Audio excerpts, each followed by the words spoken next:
Hello, hello. Welcome to another podcast episode. So,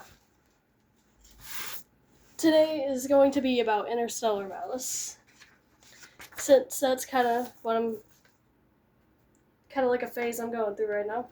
Not really. Like, hyperfixations, it kind of changes. Also, if you hear, like, background noise, it's because I am trying to work on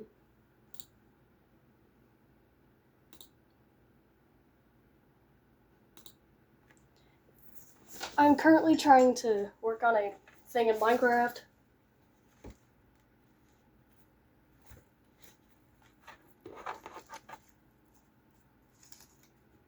Hold on, let me get all this stuff out of my way. So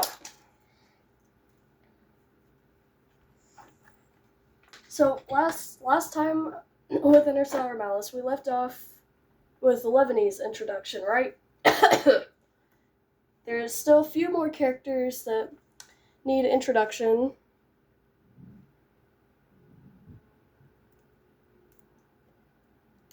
And stuff.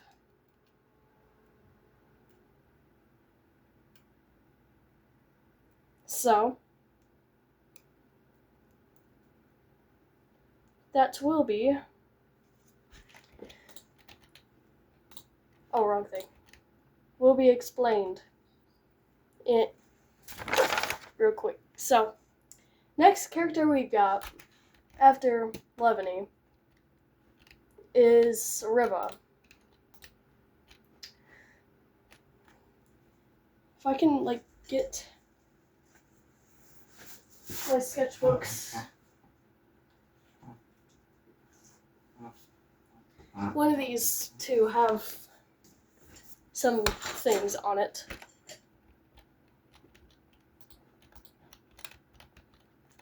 That can help me explain what is going to happen.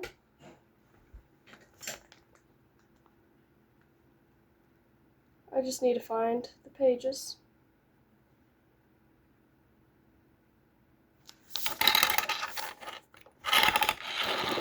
Sorry about that noise. I'm in the wrong area.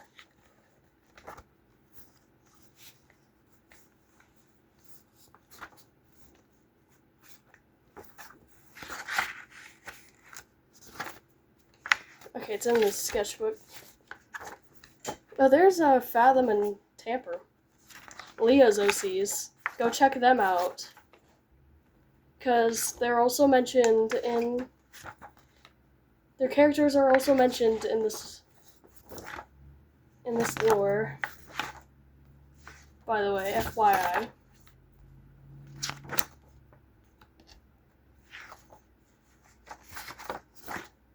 That's the opening.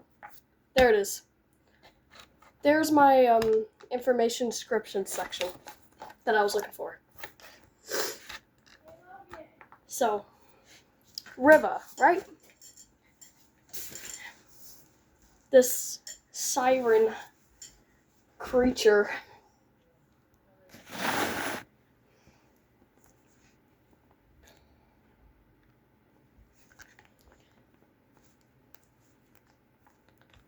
This was written, in the sense, that, you already know the, present, the character in the present timeline. But they kind of start out as a full god.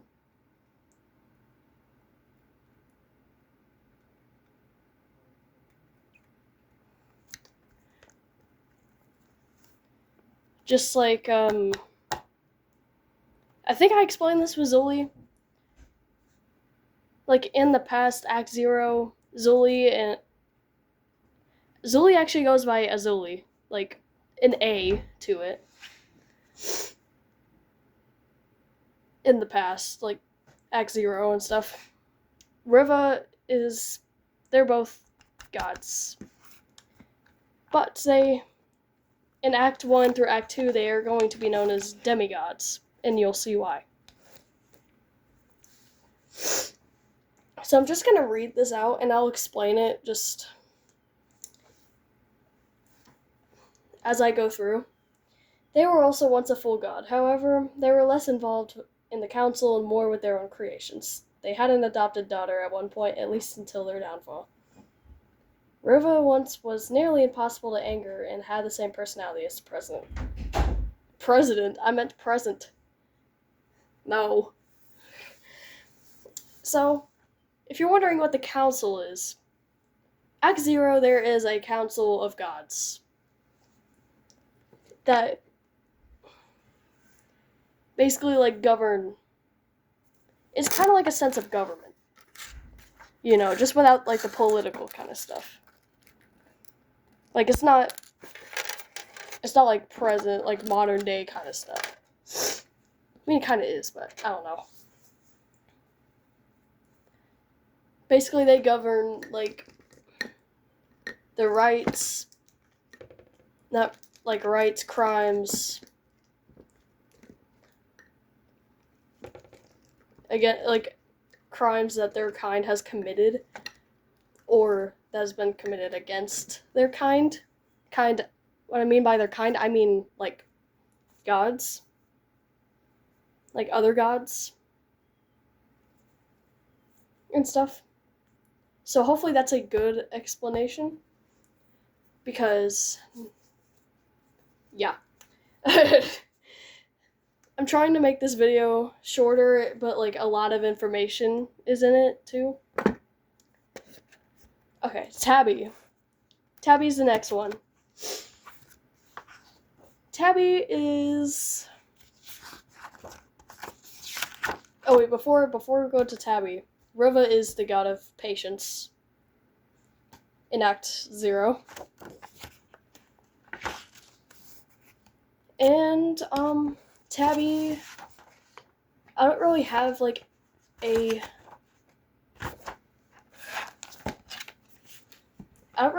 information description, like, kind of thing for Tabby, because in Act 0, she's a demigod, too.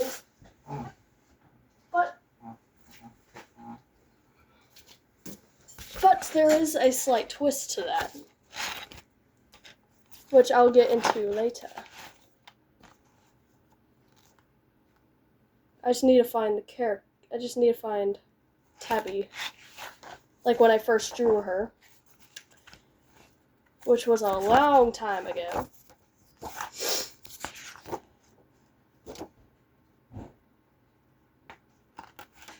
A very long time ago. There it is. Tabby. So, by the way, I will say Tabby is the older sister of Famine in this series. She's the first and only Australian. Yes, that's correct still. She is canonically Australian. She has an Australian accent.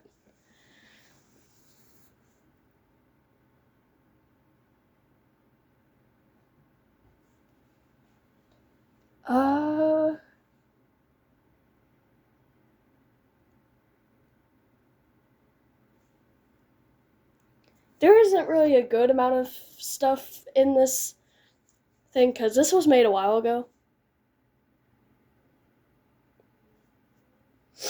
So, just to explain, like,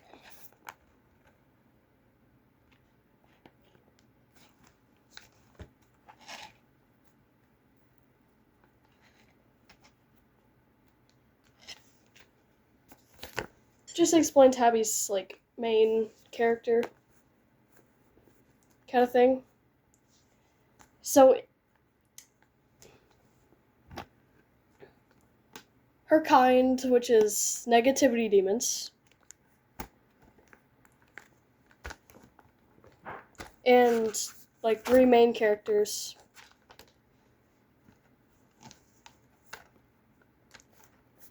Three characters that are negativity demons canonically is Tabby, Famine, and Tofu.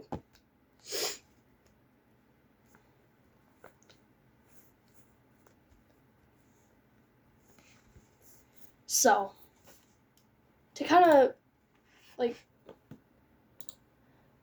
to kind of like summarize this, Tabby is basically becomes like the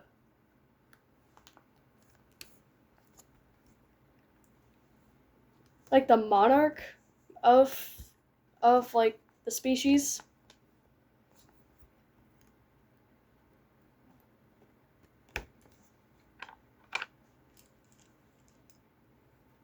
Because there isn't really a because yet. Well, if I said it, it would already like spoil a lot of things. So, Tabby, Australian. She's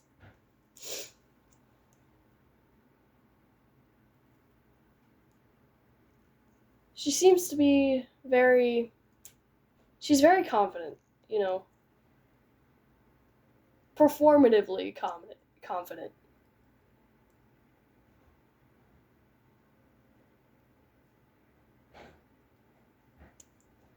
I guess I'm sorry. I really do not know how to like explain things without a script being in front of me. So, sorry if that was a really bad description. I went off of nothing for that. Next one is Navinia, which if I can find the page for him, he's very cool.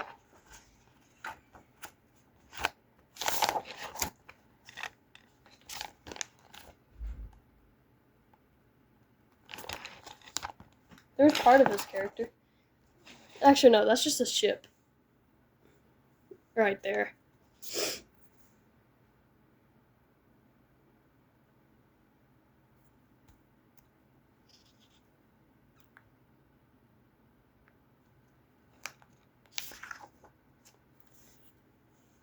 So, Navinia.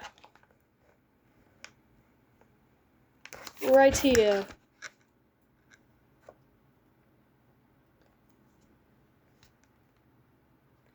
Some of this is kind of inaccurate.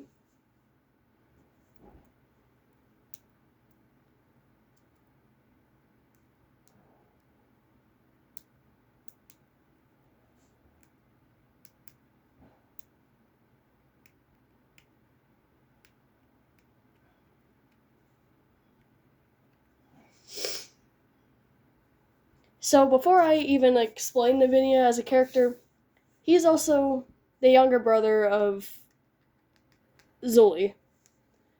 So he's also a demigod of justice. I'm not sure if I mentioned that Zully was also one of those, but yeah, justice. That element in this series, it has two demigods to it. But in Act 0, he's actually not anything. He actually wasn't supposed to be a god. Or to be a demigod or anything, really.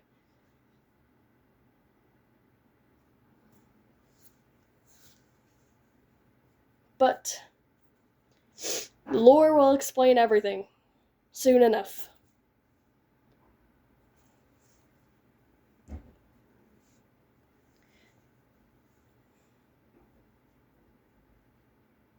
Okay.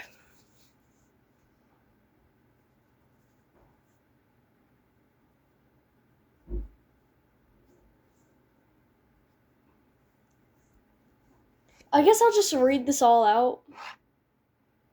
Just by itself. Some of it is inaccurate.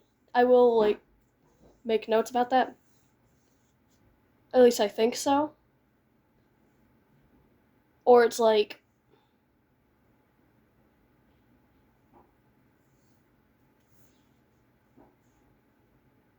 or some of it's kind of outdated, is what I'm meaning. Okay, I'm just gonna read this all out. He is a nervous scientist that's always mistaken for a girl. The mistaken for a girl part is correct. I mean, but that's not one of the main things. For some reason, I decided to make that a main thing when I first made him. This poor guy, man. I love him. He doesn't like his voice, so he's very quiet. Yes, that is still kind of canon, but like except for the voice part. I mean, he does have a lot of insecurities.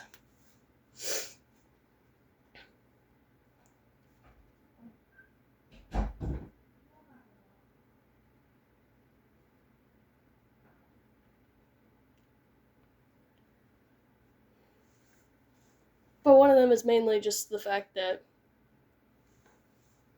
he's very powerless. A lot of the times. Even though he, in Act 1, well, actually, no, sometime in Act 0, the lore will explain this whole thing. He becomes a demigod.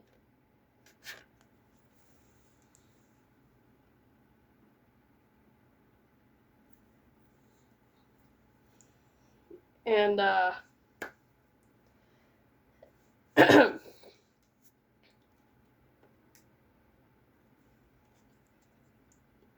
it seems to, it just seems to feel like that out of, like, for a demigod, he's very powerless, if that makes sense. I'm gonna stop talking about that before I just zone out for, like, 15 minutes. So,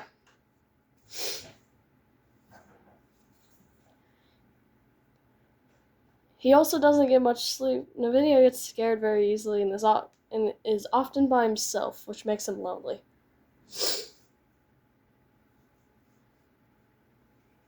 That like second sentence, that Navinia gets scared very easily. That part is true, still. Often by himself. That's not true anymore. That's never really been true in the official. Like in my final product kind of lore stuff. So kind of like he doesn't quite know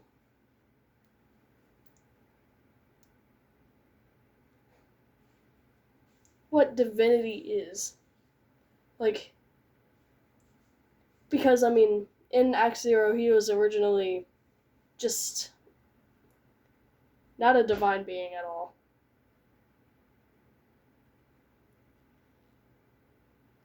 He wasn't meant to be.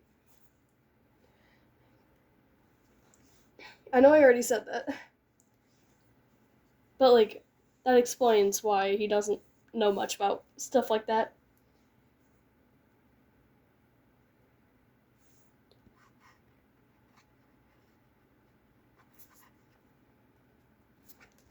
Most of the time it's just been, like,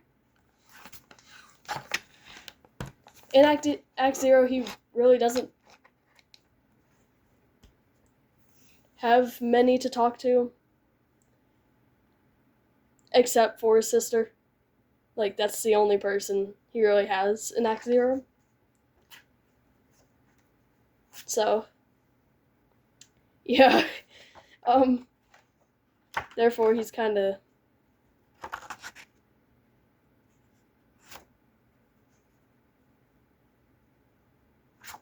He don't really know what he's doing, basically.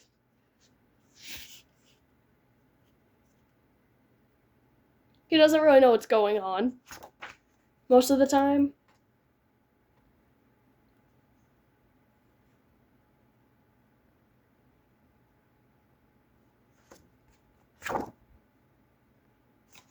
Oh, there's the first Act 2 comic. That's cool.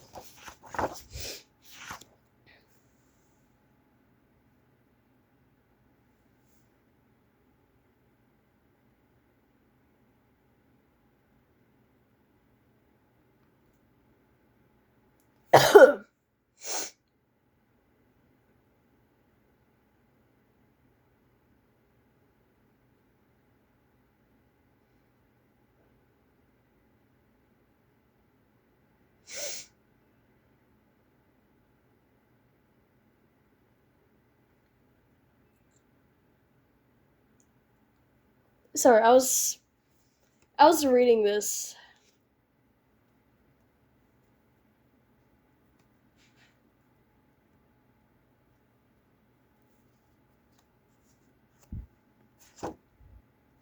real quick. Okay.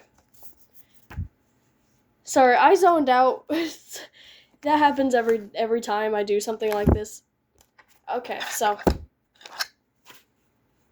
next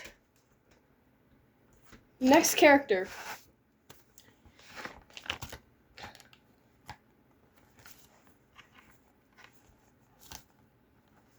If I can just find the page again. Oh, there's Navinia. Little baby. Oh, baby. Okay. Here we are. So now we're going to explain some other ones. And the first one we are explaining is Abyss. Abyss, just to sum up their character, they're the main antagonist of this entire thing, from Act 0 to Act 2. Sorry about the noise.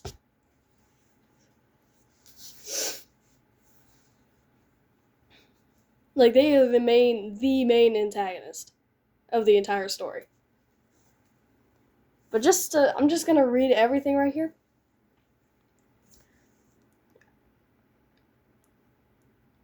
They have no capability of morality and does what they want with no regards for others, even their own kind.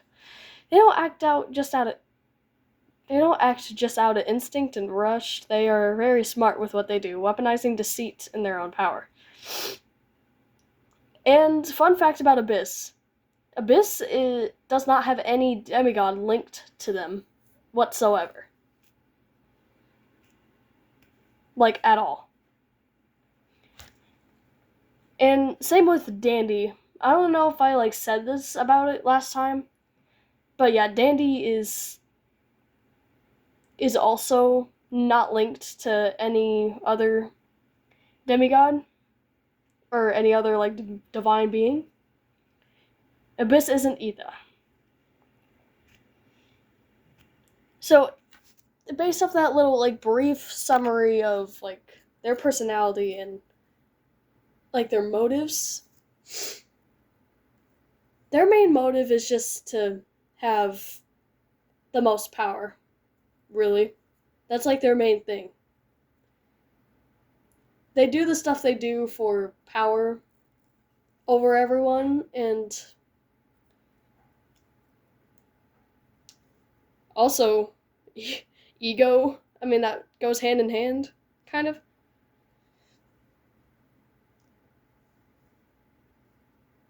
They kind of believe that they're the only god that can exist.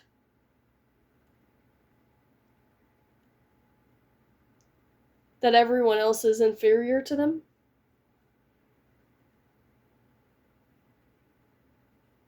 So yeah, they're a very nasty human being. They're not human, they're a godly being. They're a very nasty creature. We don't like Abyss, okay? Abyss is objectively a shithead. And I hate them.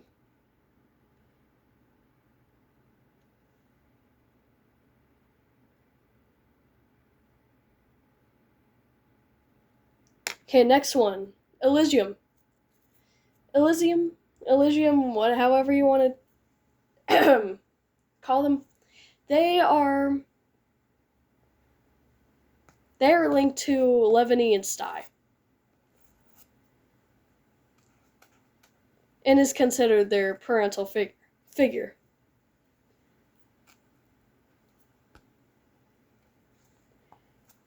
I'm just gonna read this whole little thing. Elysium, the free bird of the gods, often in their own world of creations. They had a cheerful personality, yet they also took every conflict seriously. Them being linked to 2 demigods gives them a lot more responsibilities than the others. I also did forget to mention, there are ranks based off of power. And rank 1 is the most, and rank 4 is the least. Rank 1 is Abyss and Elysium. Rank 2 is basically all the council affiliated ones. Act 3 is roaming gods that don't really play a role in anything. Or I mean they do, but it's more different. kind of roles. And rank 4 is foreign/estranged, which is where they don't add any, like, anything to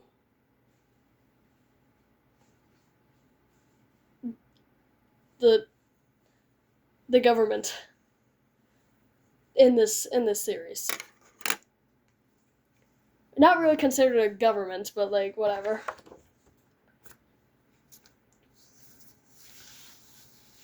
So based off of that, Elysium is just as powerful as Abyss, which leads to a certain event, sooner or later. You'll see soon enough. So,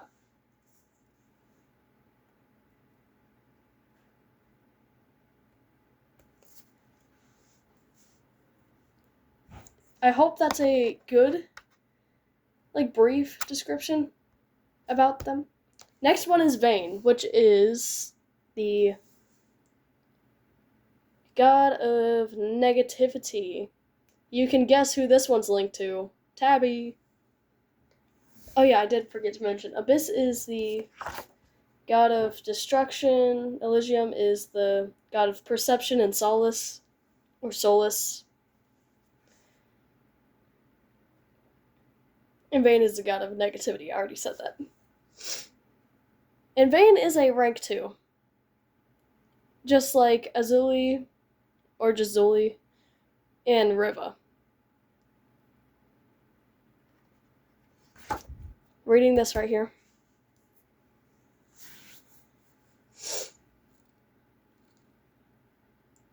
They are like to most gods, but still somewhat different, as they aren't linked to Tabby at their will, but forced at the threat of losing the remaining power they have. That is canon. They haven't had much power at all ever since the deal with Abyss. Personality-wise, they're hot-headed and have a short temper. However, they kind of dole out throughout the years because of Act Zero's, like, events. So, yeah.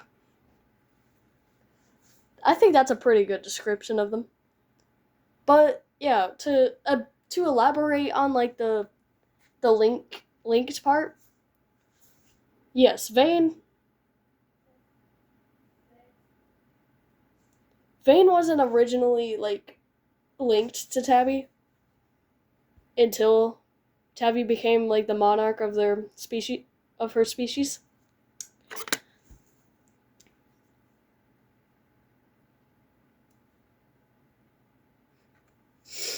And you'll see stuff about that later. Next one, I think, is Taboo. Taboo. I'm going to say this. Taboo plays a huge part in Azuli's like, little story.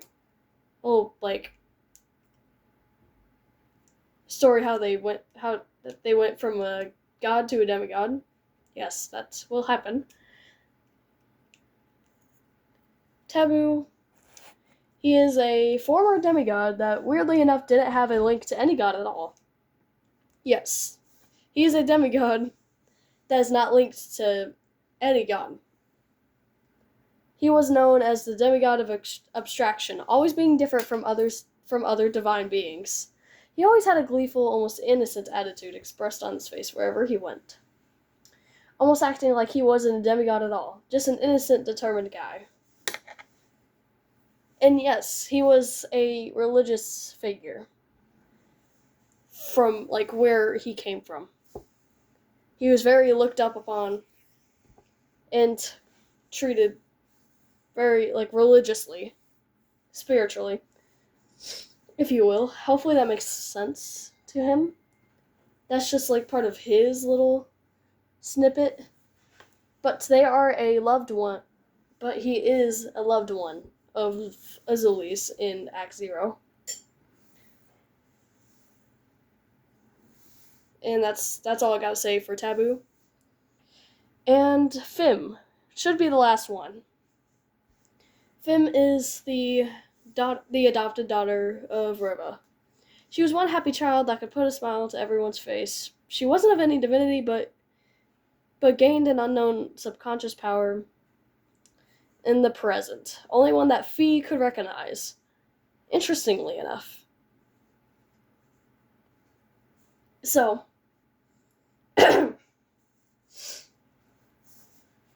just like, we talk about, like, okay, my voice is cracking a lot. Where's my water? I'll be right back. Okay.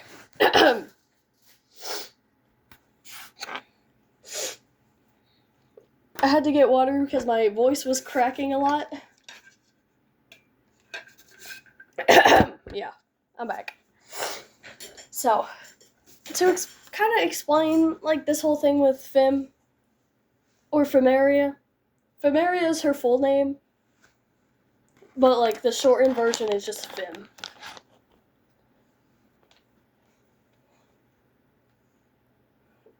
And, like, the new subconscious power, I still don't know where I was going with that, honestly. Like, Fim always had, like, that kind of power. Like, she's not really necessarily deemed or classified as a divine being, mainly because she is canonically a child. So, even if she's, like, a teenager,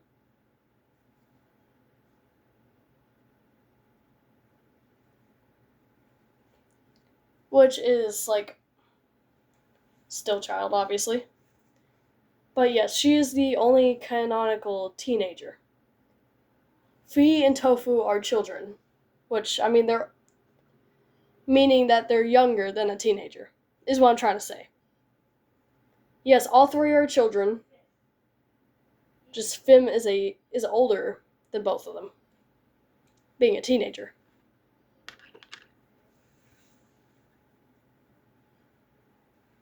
Like, probably in, like, the 13 to 15-year-old, like, range.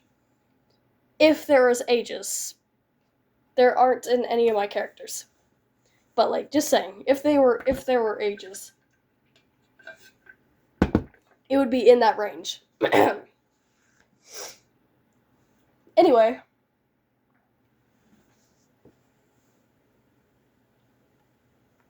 I guess that's all I can really say about her character, because I really want to go into, like, the actual storytelling and the lore and everything.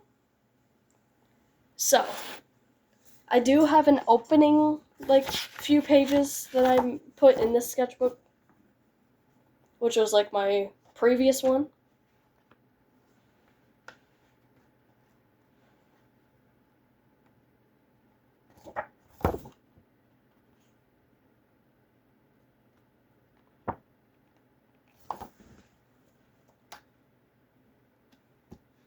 So here,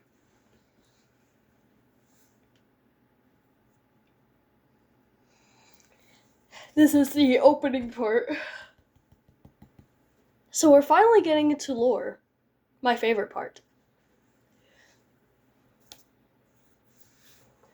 Act 0, Genesis. 5 gods that once held up humanity until the era of ruin. The shared goal of reviving humanity has now decayed at the hands of one. These gods have used their own selves to create the demigods of invention, solace, negativity, patience, and justice. What awaits them? Only time will tell. Abyss and Elysium, the highest gods, they held the hierarchy up. They were once so close, but there came jealousy. Vane, Azuli, and Riva, the council. They all once had power, but there came jealousy. Taboo and Dandy, the foreigners. Both were unaware, innocent minds, but there came jealousy. Such innocent minds, the only mystery, what caused everything. Interstellar Malice, Act Zero, Genesis, created by none other than me. You see how cinematic that was? Totally, yeah. Yeah, that was very cinematic, guys.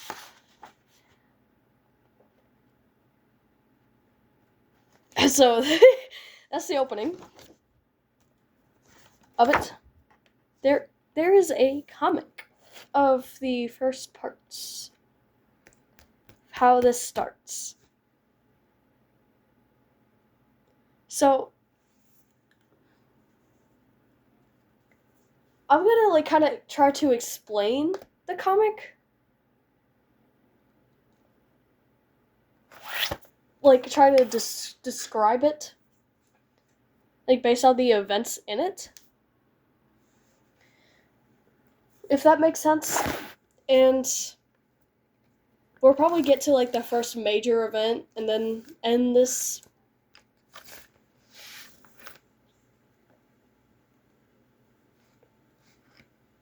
End this part. Because I've already spent half of the video kind of just talking about people. Talking about the characters. And introducing them. So, yeah. Anyway. Things used to be perfect, until Abyss got power hungry. So, basically, to describe this part, Abyss starts, becoming very jealous. That's where the phrase jealousy came from in the opening. Very jealous of Elysium. Because they had just as much power as Abyss did, but you know how I said they believe that they're the only valid god to exist. And should be the only god with that amount of power.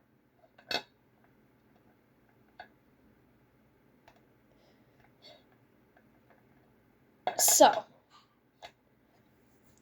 now the next part is where Abyss actually comes up with a plan to take Elysium down by directly killing them. Yes, that's happened. That is a plan of Abyss. Is just to outright kill Elysium. No, trying to demote them or anything. Just straight murder.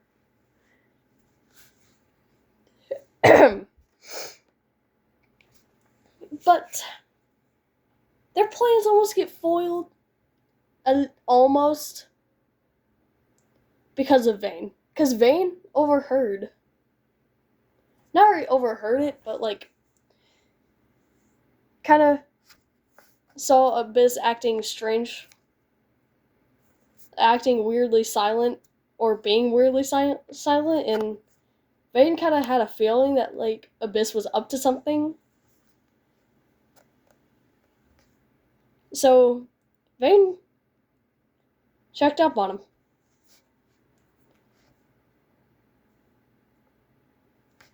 Because they knew that Abyss was known for being very, very destructive.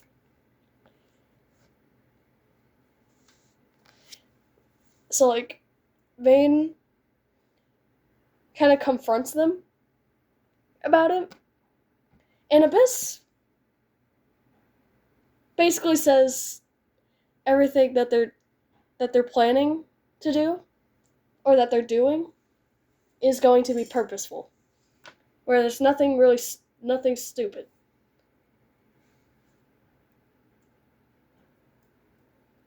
Necessarily.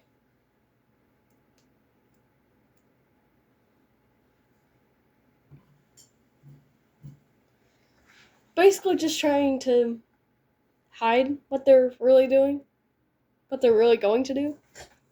from Vane, considering that Vane is a rank 2 and is part of the council, which also governs how rank 1s use their power.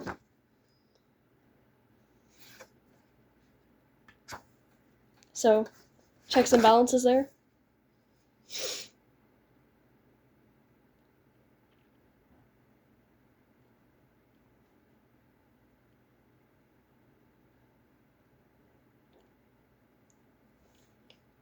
So, hold on a second.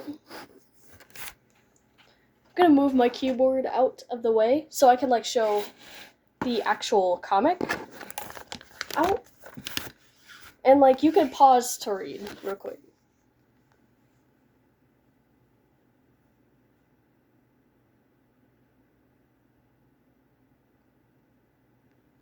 I'm gonna, like, zoom in a little bit to, like, each individual thing.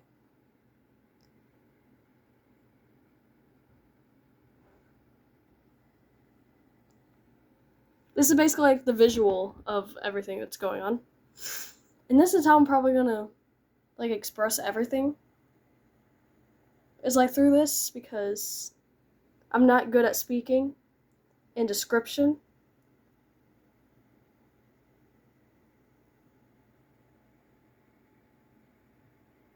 That says planning, by the way. Just in case.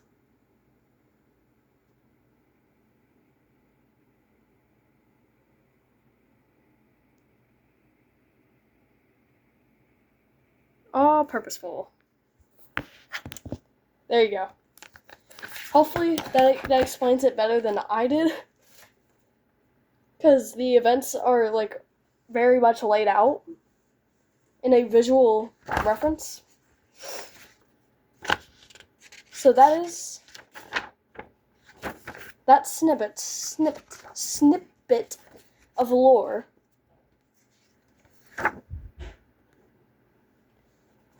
My friends keep, like, chatting in our group chat while I'm trying to record. Okay. Here's, like, there's gonna be 2 different comics shown, but they're gonna be, like, in the same span of time. So, I will kind of describe things.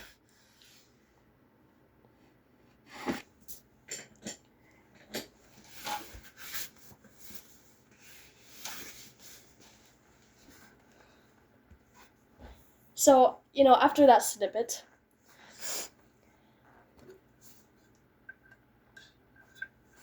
out of everyone, Vane seems to be the only, like, seemingly skeptical one of Abyss. But this is where Levany comes in first. First comes in.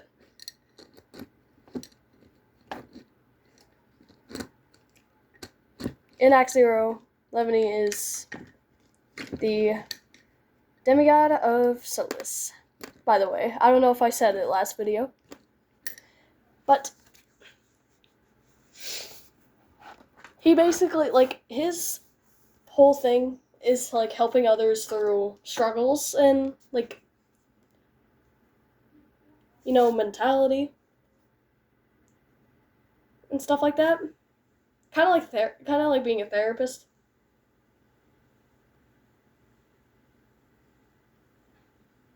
Basically the therapist of the group. If that makes sense.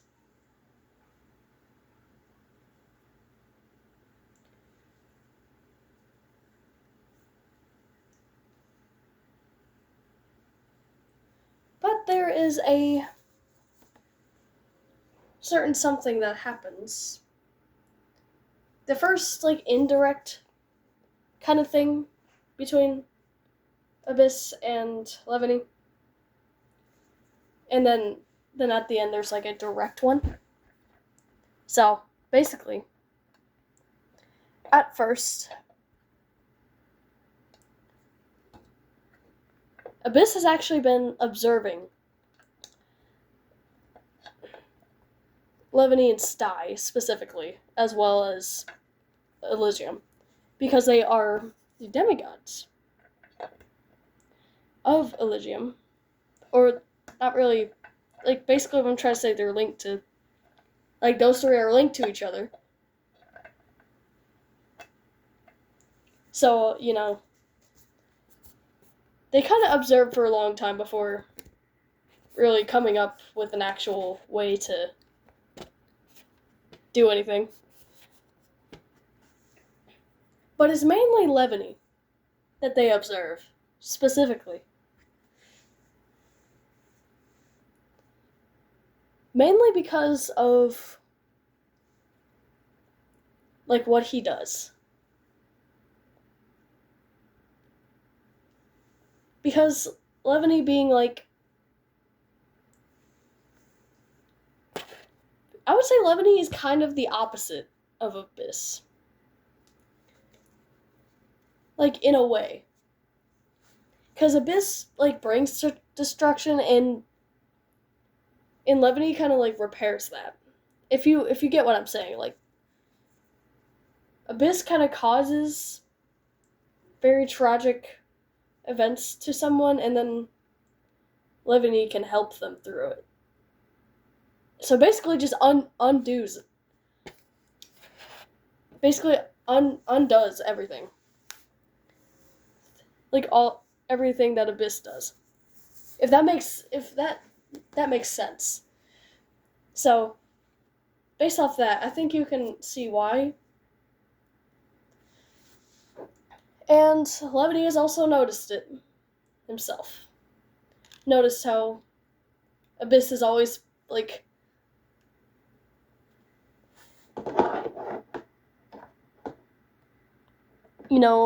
observing him all the time. And that kind of made him a little skeptical as well. Just wondering what the fuck? Not really, but just like, what's going on? Like, what is Abyss's deal right now? Kind of thing. Okay? So, it kind of starts out as, like, indirect stuff. Stuff like that. Where neither, like, one of them... It's like a one-way kind of awareness kind of thing. Where it's like where Levany is aware of, like, Abyss's observation, but Abyss doesn't know that themselves.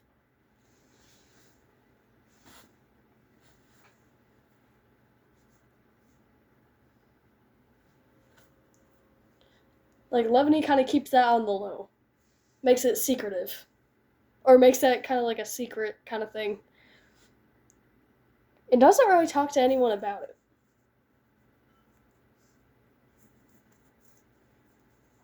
He never really mentions it to anyone. Specifically just because he still wasn't sure what it was yet. And at this point, Sty is unaware of anything that's going on. Sty is the one that's not aware, or that is unaware of, like, Abyss's observations. Levany is aware. And it's kind of getting, kind of suspecting something about what Abyss is doing in this part. So it kind of is like a back and forth thing like that until Levany, on accident, like,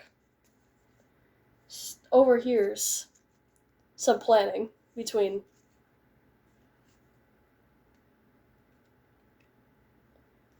overhears a conversation between Vane and Abyss. Because, Vane's the only one that knows of anything.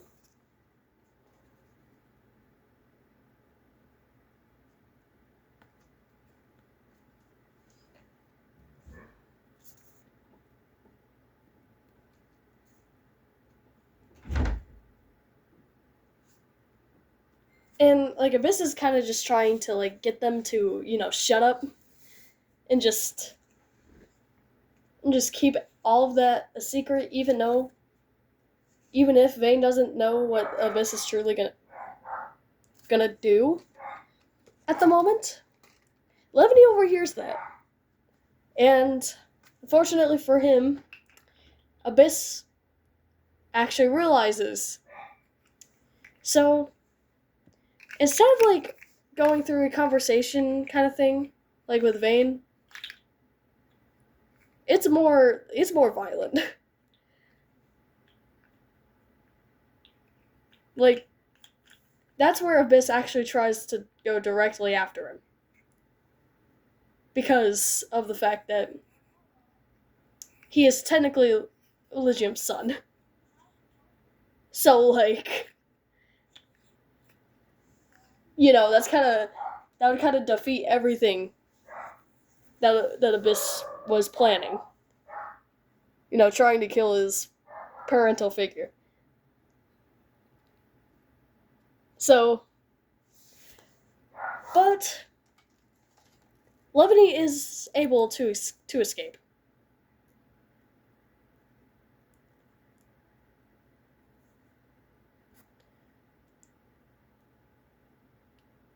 With just minor injury. Just minor injury. Nothing like too crazy.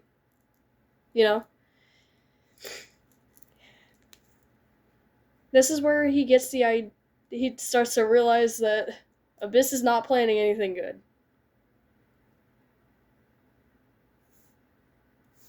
Based off of that violent reaction. Like there is nothing good going on here. Kind of thing. And this is where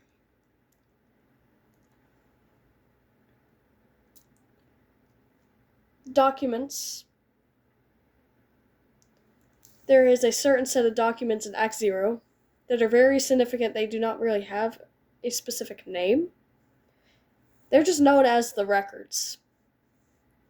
And soon I will make a full version of what that actually looks like. And no, I do not have a visual reference for this part because this part was made more recently, this part of the lore, than the others. So I do not have a comic of that. But I will soon, trust the process. Oh my god. Sorry, mucus has been horrible. I've been dealing with so much, allergies. To the point where, I was almost being strangled by mucus, not even, 2 hours ago. Anyway, so, I hope that's a good, explanation of that part. And basically, what Levany does after is that Levany just starts documenting stuff to, hold against Abyss. When it comes to the right time. Which will be soon enough. Trust.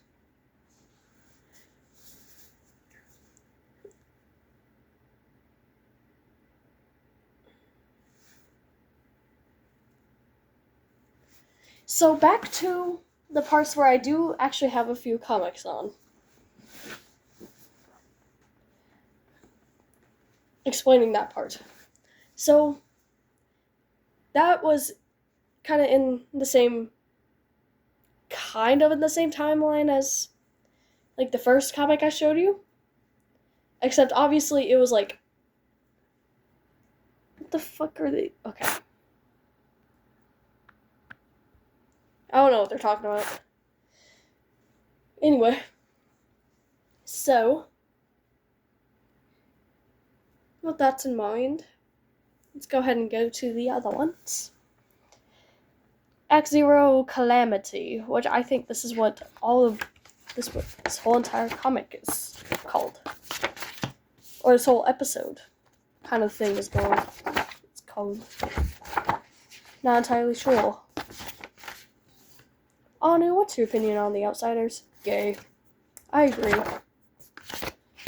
Where the fuck is it? Now I lost a page.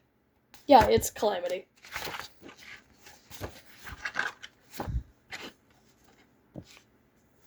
So, these two comics are in the same timeline. And this is basically... This takes place when... So, like, the things leading up to this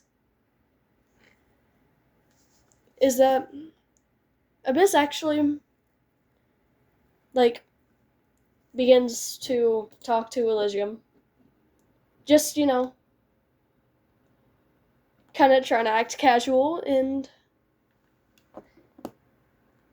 stuff.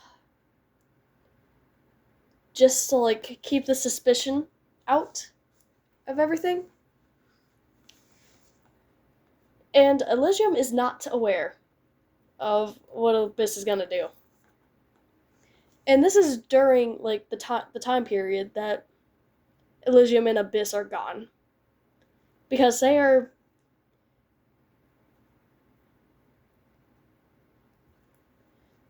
Like, nobody really knows where they went.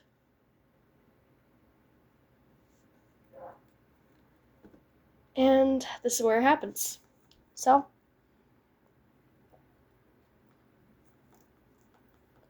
This is like a scene, like a different kind of scene from this. So, obviously with like the extended amount of time of the two being gone, like the very unusual amount of time than normal, Riva starts to become very worried about it. And Zoli kind of notices it and questions him about it. Or them. I mean, he's genderless. Don't worry about her. And they basically just reveal to Azuli that, like, they are very worried about how Elysium and Abyss kind of just disappeared. For, like, it just feels different. Like, it feels different to them. Like, they feel like this is very unusual. And Zoli kind of agrees with him. Just like, now that you mention it, I do think they've been gone longer than usual. Yes, that's exactly what this says. And I haven't completed this part yet. This is still a uncompleted comic. I'm not even sure if I'm going to complete it. But yeah, here's a visual. Real quick, Phil load. Yes. That's River right there.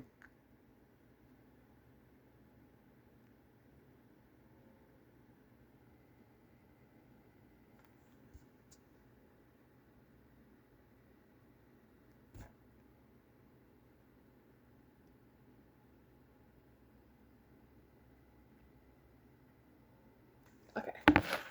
That's the most of this part that I have currently. So, now with that being done, let's go ahead to the other parts, which is also in the same time span of that. Oh yeah, here's all like here's like Lebanese and styles like Act 0, Act 1, and Act 2 designs. I'm gonna go ahead and show these real quick. This is Sty in Act 0, right here. So like there's a visual of these two. Because I currently don't have one. There will be one of Sty soon enough. But yeah, Sty used to look like this. weirdly enough. And this is what Levany used to look like in Act Zero. Or it looks like an Act Zero. Yes, very, very delicious still. Hopefully my hands aren't too shaky to the point where you can actually see everything. But that's just an extra thing. I'll probably have to make this part a little quicker. I have this part in my current sketchbook, which is cool, I guess. I just have to get it out. That hurt. Ouchies.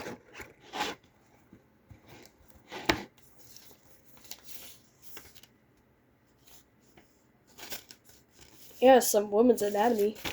Nice. I just have a very empty sheet of graphing paper in here. Hold on a second. There's a lot of stuff here. Holy shit. I'll draw on that later, I guess. Here's another AU of that. Okay, here it is. It's actually one of the first pages of the sketchbook. Funny enough. So it's actually not hard to find. But just a little warning on this part. Just I think I mentioned if you go through last video, I did mention that Interstellar Malice does have mentions of grape. Again, I'm not saying that word, but I'm just saying if you are very triggered by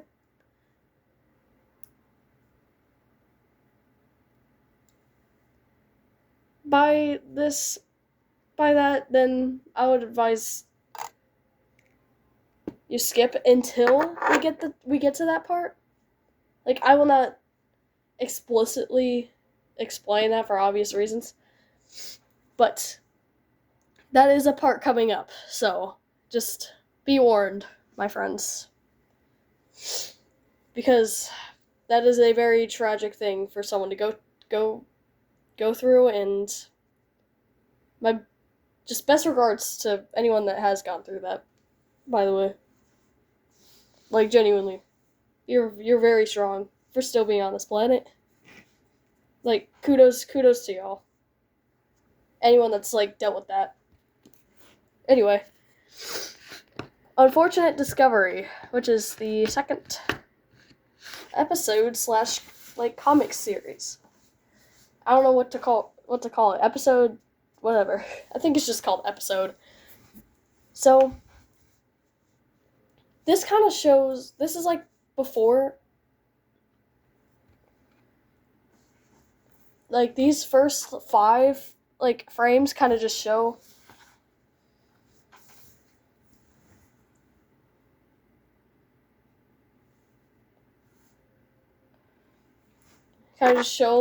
what happens. Not really what happens, but just it's kind of background info. If that makes sense. I need to draw noses.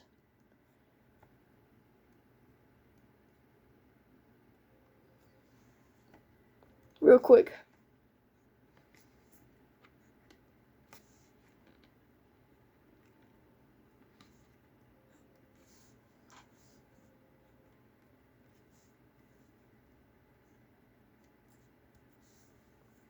There we go. Okay. So, I'm just gonna show this part. This is before, Elysium starts talking to Abyss, just casually. As you see, it says earlier right there. It's basically just a very wholesome interaction between these two. Now going into present time, because I did not know how to explain that part. So, present time, Stein is wondering where Elysium is. Because they knew, like, that they went with Abyss to, like, talk about something, in quotations. But it's been a, like, seemingly long, it's been an unusually long time since anything happened. So, Stein kind of just goes looking for them. Mainly out of curiosity and wonder, because, like, and worry. Until they hear something. Then they go check out where the noise came from, and that's the unfortunate discovery. Yeah. So basically, Elysium's dead now. And Stein did not get witness that without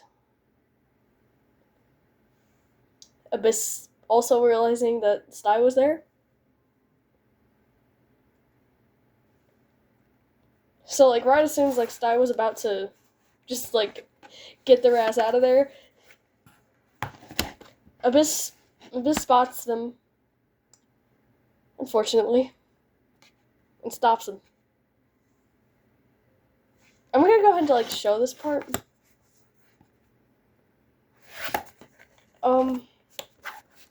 Yeah. This is longer than last video. Okay. Cool. Okay, let me just let it lock in. Present time. Yes, they canonically call Elysium Mama. Yes, very, very wholesome. But yeah, that's kind of the visual. That is supposed to be before this, by the way. Just to let you know.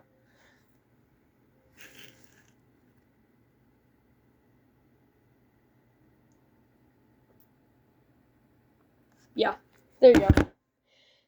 That is the visual of that. It's still continued. And the continuation is, if I can find it, it's alright here. It's not entirely finished yet. Two frames are missing from here. Now, this is the part I was talking about before. And, yeah, just the warning. Again, another warning. This is where it is, so I'll advise just skip past this until I say that it's over. There even is a warning on this, like, page, just warning essay. It is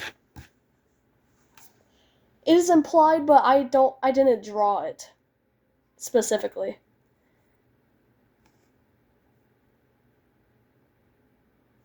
Obviously, because I ain't gonna draw that. That's I'm sorry. That's just nasty. And, like, especially since it's, like, my OCs. And, you know, Sty is, like, my most loved one. Obviously. As you've seen, my friends can answer that for you. I've, like, very, very much expressed how much I love Sty as a character, and just, Sty is my child. So I just could not. It's like making Gore... It's like seeing Gore with your comfort character. Sty is basically the comfort character in question. Like, I can't. And also because just, it feels wrong to just draw that out casually. So, yeah, just to explain that.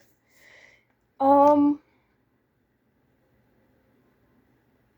confrontation between Abyss and Sty. Poor Sty. Like, happens here. And Abyss kind of has this idea, you know, since Elysium's dead and Sty's by themselves, they can really do whatever they want to them. And nobody would know.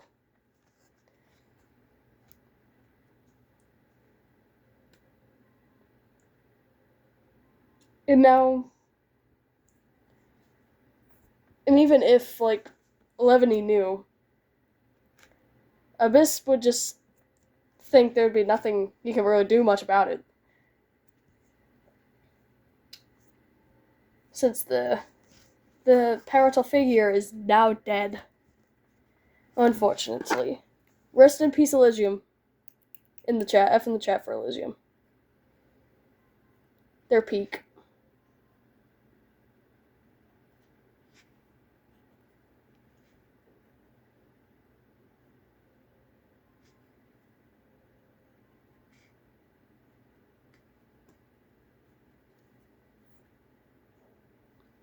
One of these frames are very, like, goofy, but, like, yeah.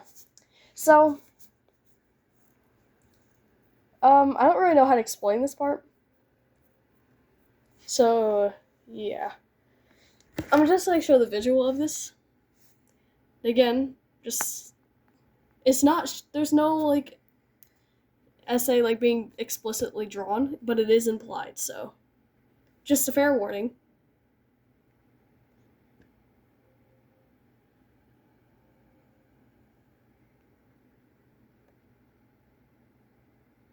You know exactly what this means. Right there. Yeah, that's the only, like, thing. Just in case if you didn't see it. Just in case if, like, my hand was in the way. Yeah. That last frame is the only, like, slightly suggestive thing. Except it's not really.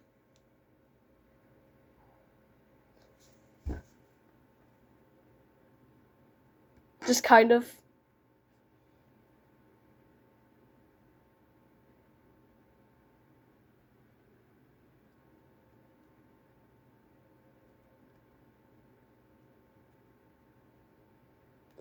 So, yeah.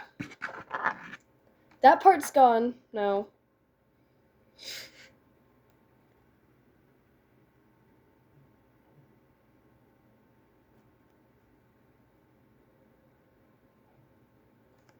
So, just, that's over. There will still probably, it probably will still be mentioned, though. Because, yes, Levany obviously finds out. But doesn't necessarily know what happened. He didn't know that Sty witnessed Elysium's death. And he didn't even know that Elysium was dead.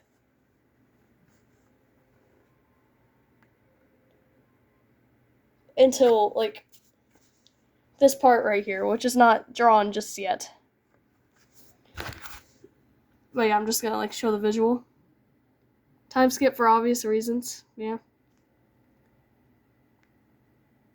Don't talk about that hand anatomy. This frame right here looks like shit. Just ignore this. Ignore this. Ew. Ignore that. This is the frame it's like the only frame I have of it. Not the only frame, the last frame that I have of this. So, yeah. Hopefully that is a good explanation. Especially since I'm showing, like, the visual of everything. And I think that's going to conclude today's episode. So, yes, you got to know the first major event. So now we're actually getting on to the juicy parts, which is my favorites. Now, the only thing I'm not prepared for is the fact that,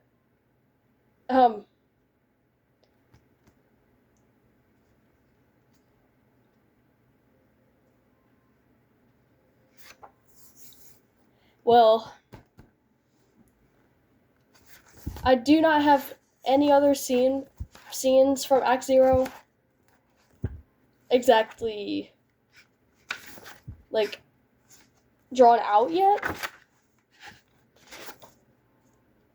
So it's gonna take a minute, or it's gonna take a bit, because I'm working on something that is an Act Zero, but it's like well after like all of these events.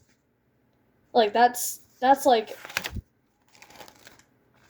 towards the end of Act Zero. So that's why I'm not really showing that yet, because it's spoilers.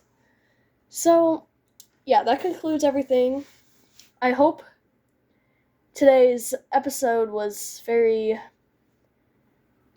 very juicy. I hope today's episode was like very fulfilling, and y'all got to know the first major event for one. For two, the introductions are done. I'm so glad about that. I'm so happy about that, because I'm so bad at like describing characters and like just describing things. You know, like going like without a visual reference, like going through, like having these comics to explain, like just looking at them, that helps a lot. So, it probably will be a little bit until I create another episode. Oh, here is part of something, which will be shown later, because I will finish this. So again, I hate to stall, so I'm gonna go ahead and end it here. Stay tuned for next episode, and genuinely hope you enjoy, and to anyone that suffered through like SA, which is mentioned in both this episode and last episode, just know that keep going. I'm very proud of you, if that matters. I'm very proud that you've come all this way, and I genuinely hope for the best for you if you've gone through something like that. Like, really, I don't make these parts of it just to have like some extra spice to it. No, I don't add like the essay parts for that reason. I add them because they are a serious problem. They are a real life issue, and I believe it's something to be talked about, and to be like, for awareness to be spread of things like that. On a wholesome note, just for everyone, obviously, everyone have a good day. A good, actually, just a good whatever. Just have a good life, I guess. So, bye-bye, and stay tuned.